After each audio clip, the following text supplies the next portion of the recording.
What's going on, boys and girls? Today we're going to talk about a fragrance from the house of Etat Libre, and it has one heck of a bottle. Strap up.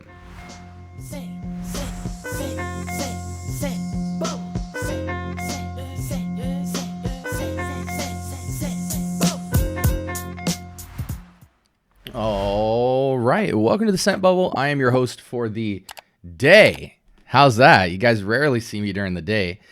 Today from the house, we have Experimentum Crucis, or Crucis. No clue if I'm pronouncing that right. This brand's out of France, so we try to French it up.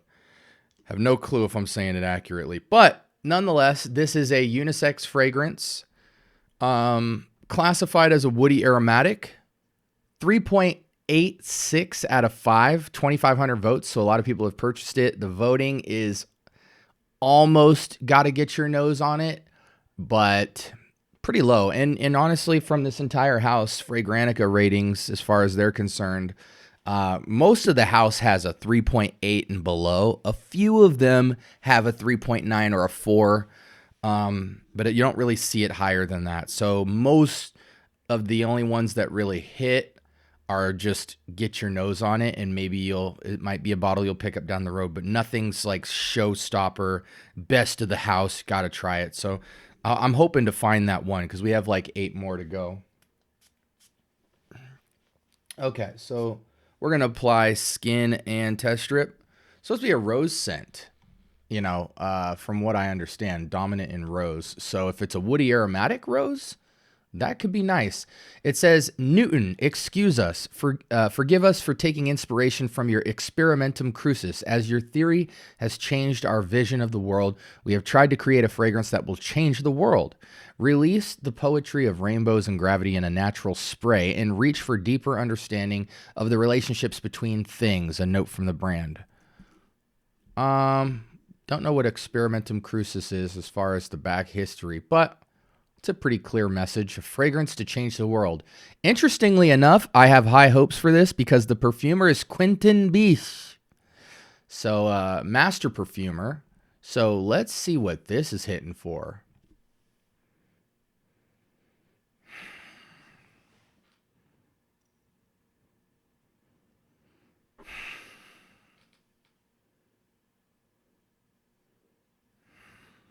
This is really interesting. This is, I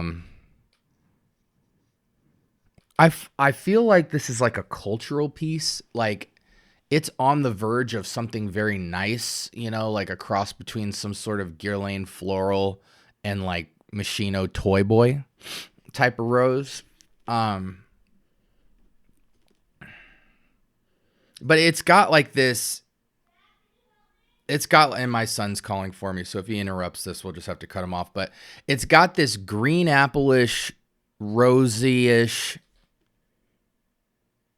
That's really like, and sweet thing going. It's a medium sweet rose with a twang on it of some sort, and a lot of Frenchness, for lack of a better word. Like many of you will translate what I'm saying here as like when you put your nose to this. It kind of smells old womanish. It's almost like a old lady, a lady that's like 80 years old. She's in her retirement home. She woke up. She got herself done right. She looks, beautiful, and she's dressed up and very nice looking. And then she goes and sits by her window where there's like 10 flower pots, and there's like long plants. Miles, I'll be out there in a second. I ran into My camera's on, so I can't get into that. remember that thing where there's like the 2 shelves and then the shelf? I'm on this one, but I'm trying to get to the second one and I can't do it. I just said I have no time to talk about that right now. I'll be out there in a second. Okay, sorry about that, guys. Anyway, it's yeah, so the analogy of that old lady sitting by her window, and there's like some plant pots and some flower pots, and she's got some roses nearby, but maybe she has like a light perfume on or something like that, or maybe some baked goods in the area. It's not baked goodsy. It's very much like a crisp apple, medium weight, rose petalish slight powdery, weighty, or maybe even aldehydic. I'm not sure. No, you know what? It's probably musky. It's probably musk. That's what it is. It's a musky rose appleish thing, and then it has some, I don't want to say stank on it, but some mysteriousness in the background. So it's slightly mature for this. It's a very older woman scent, I feel. But maybe among the French, this is culturally still hip and fresh. I don't think so, though, based off of the rating. Let's go ahead and jump into the... this doesn't feel like Bisch work. This feels like B-tier Bisch work, like something in the back of the portfolio he just had to bust out. When did this drop? 2019, so 7 years ago.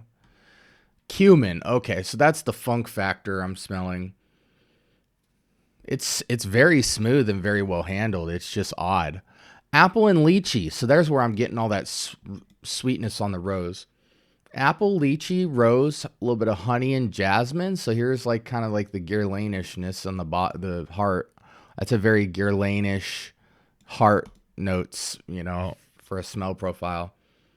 Akigalawood, patchouli, and musk. So imagine this fragrance for a second if it didn't have the cumin. Then this would probably smell quite hip and nice. But that cumin really puts a level of maturity on this that changes the type of woman who would wear this. It goes out from angelic and more kind of like dirty angelic.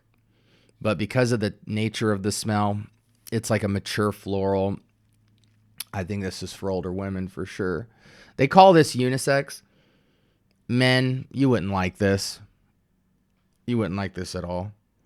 Even if you're into feminine scents, I don't find this to be... I mean, you guys see the rating. Let's see. It smells like it'll have good longevity, though. Yeah, so moderate to long lasting.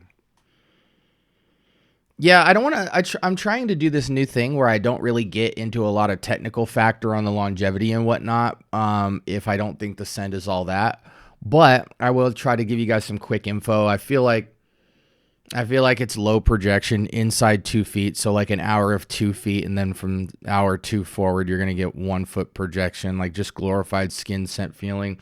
It's soft and angelic, but then it's kind of dirty a bit. Like it's funky, not stinky, but you guys know what I mean by funky. It's all this light, heady, airy, sweet floralness. And then it just has a little bit of darkness in the background, a little bit of soil or something. I don't think it's all that. But let me go ahead and wrap up some consensus for you guys in terms of the alternatives to this. There's a couple of recommendations on here, and some are unisex and some are feminine. Juliet Has a Gun, Lady Vengeance seems to be getting a lot of close relativity. French Affair from Ex Nihilo, Unique Luxury, Wood and Mood. Egyptian Smoke from Alfred Dunhill seems to have a lot of really good votes for this. Let me double check. That's an odd comparison. Let me check. I could have swore that fragrance was more vanillic. Yeah. Yeah, as a scent, I'm at a 6 with it. I'll be real with you. Like, it feels like a well-balanced scent that just doesn't have note combinations I like in it. But it's well-constructed. It's balanced. It's not synthetic. It's not as odd as many of the other Etat Libre d'Orange fragrances. Like this one is at least something you'll be somewhat familiar with. Like, oh, I smelled that. With the Etat Libre d'Orange twist to it. But it's just not that intriguing. It feels dated. It's an odd combo. What woman or man wearing rose wants cumin? I love the note of cumin, but it's a little goes a long way type of note. Like African Leather from Memo Paris is one of my favorite fragrances. I don't want to say of all time, but it easily is easily in my top 20 best fragrances ever made. And I'm pretty sure that has a strong cumin note in it. I'm just double checking. No, did they reformulate? Did they reformulate? Because I'm seeing a brand new bottle presentation.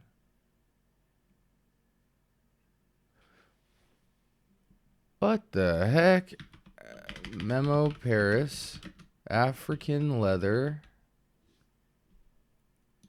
Yeah, they changed the whole bottles and look. I wonder if they got rid of that note. Parfumo. Let's see if African leathers. They have a whole new look to African leather now. They changed the bottle. They changed. I wonder if they reformulated. Took that note out. What the heck? I don't want to hold you guys up for too much longer. I'll give you guys some credible information here in a second.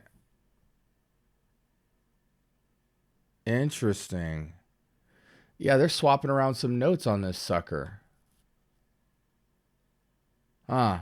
Well, cumin can be used well in fragrances, and I feel like they were used a lot more in pre-2010s fragrances. So they probably have, what is it, cumarin or whatever the note is to get that has probably changed a lot over the years, but a little goes a long way with that fragrance. And with this, it's just kind of making the fragrance a bit quirky.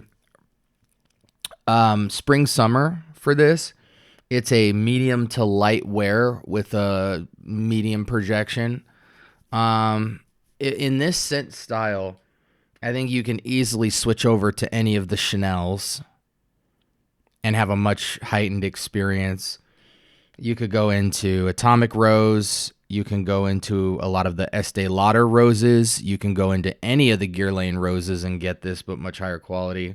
So you do have a lot of alternatives. I would probably start somewhere between Chanel and Guerlain for this type of, not rose cumarin, but just look at their rose scents. And they have really nice dainty roses, mature roses, and then oddball roses that you can get into that are much more tastefully constructed. I don't think this is Bisch's best work at all. Is there price points like around $200? So we're not even going to go further from there. You're not buying it. Is there anything I'm missing? Score wise, we did a 6. Sprays on this, you're going to have to go atomic, probably like 6 to 10. Unless you're indoors and stuff like that, you probably spray this 3-4 times. But I don't think you should put your nose on this fragrance, guys. Guys for sure no. And ladies, if cumarin scares you, it's because it should. And I can understand if you don't try it. But it is a Quinton Bisch. It's balanced. I just think it's a bad idea. But with that being said, like, comment, subscribe. More importantly, turn on that notification bell. Talk to me. I do talk back. Join my free Discord. It's in the description below. I got to go, but I'm going to throw those 2 videos up based off what you've been searching for. And I hope you got a lot out of this review. This was Experimentum Crucis by Etat Libre, and it kind of just sits with all their other work. I hope you guys stay blessed. Peace.